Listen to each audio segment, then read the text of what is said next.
Good evening. Thank you, thank you. Good evening. Thank you. Good evening. So, Congressman John Lewis, before his passing, wrote, "Democracy is not a state, it is an act." And what he meant was that America's democracy is not guaranteed. It's the only as strong as our willingness to fight for it.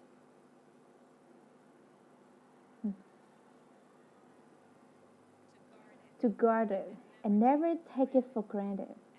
And protecting our democracy takes struggle. It takes sacrifice, but there is joy in it. And here is progress. Because we, the people, have the power to build a better future.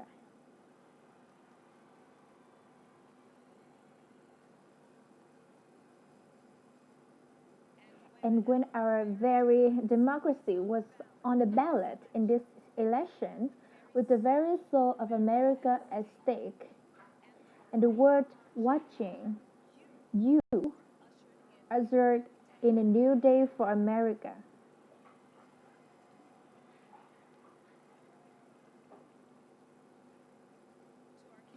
To our campaign staffs and volunteers, this extraordinary team, thank you for bringing more people than ever before into the democratic process.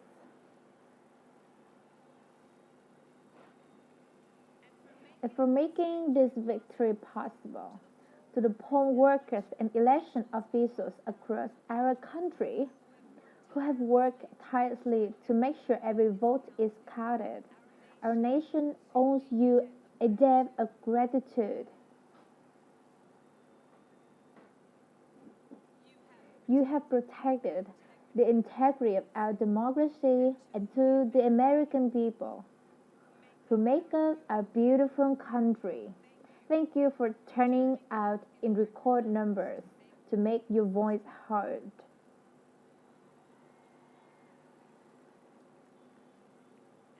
And I know times have been challenging, especially the last several months. The grief, sorrow, and pain, the worries and the struggles. But we've also witnessed your courage, your resilience, and the generosity of your spirit. For 4 years, you marched and organized for equality and justice for our lives and for our planet. And then you voted.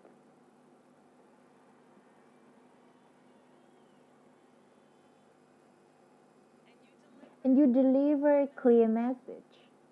You chose hope and unity, decency, science, and yes, truth.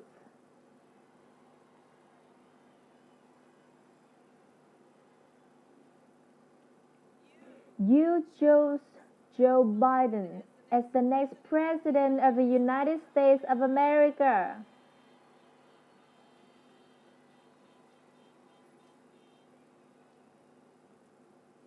And Joe is a uniter, a tested and steady hand, a person whose own experience of loss gives him a sense of purpose that will help us as a nation reclaim our own sense of purpose, and a man with a big heart who loves with abandon.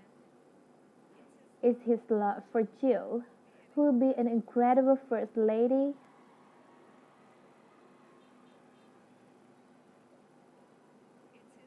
Is his love for Hunter and Ashley and his grandchildren and the entire Biden family.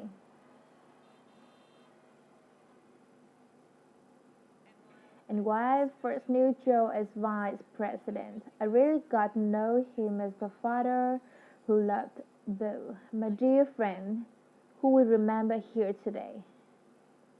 And to my husband, Dad, and our children, Nicole and Ella and my sister Maya and our whole family. I love you all more than I can ever express.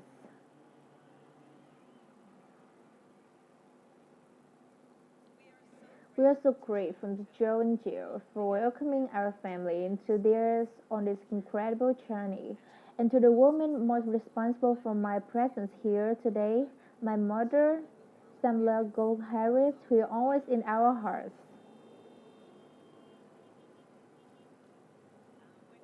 When she came here for India at the age of 19, she maybe didn't quite imagine this moment. But she believes so deeply in an America where a moment like this is possible. And so I'm thinking about her and about the generations of women, black women,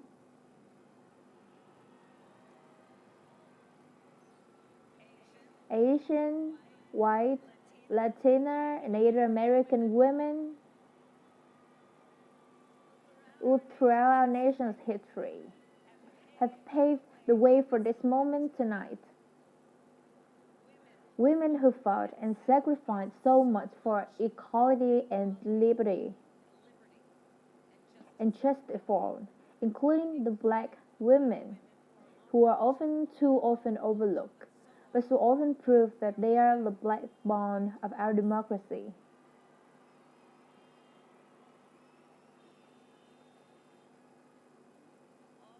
Honor women who have worked to secure and protect the right to vote for over a century.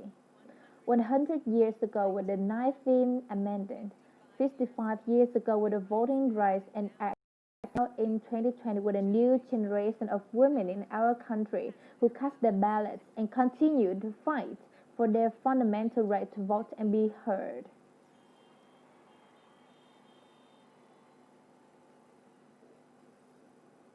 Tonight I reflect on their struggle, their determination, and the strength of their vision to see what can be unburdened by what has been, and stand on their shoulders.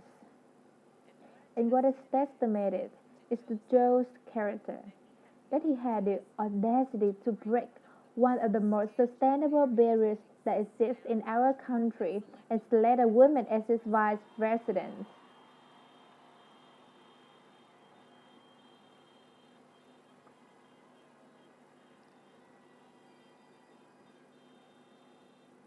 But while I may be the first woman in this office, I will not be the last.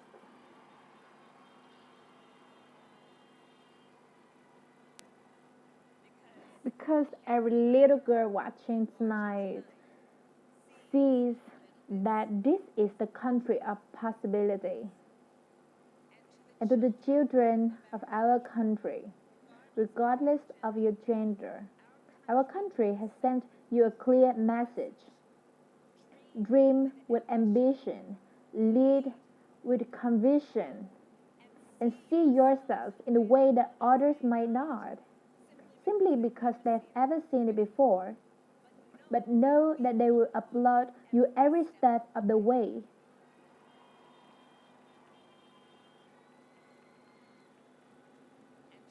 And to the American people who matter who you voted for, I will strive to be vice president like Joe was to President Obama, loyal, honest, and prepared, waking up every day thinking of you and your family. Because now is when the real work begins. The hard work, the necessary work, the good work, and the essential work to save lives and beat the epidemic to rebuild our economy. So it works for working people to root out systemic racism in our justice system and society, to combat the climate crisis, to unite our country and to heal the soul of our nation.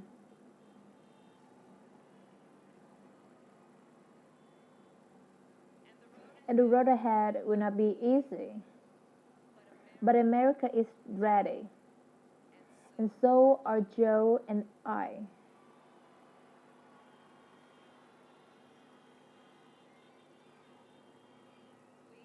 We have elected a president who represents the best in us. a leader the world will respect, and our children will look up to a commander in chief who will respect our troops and keep our country safe, and a president for all Americans.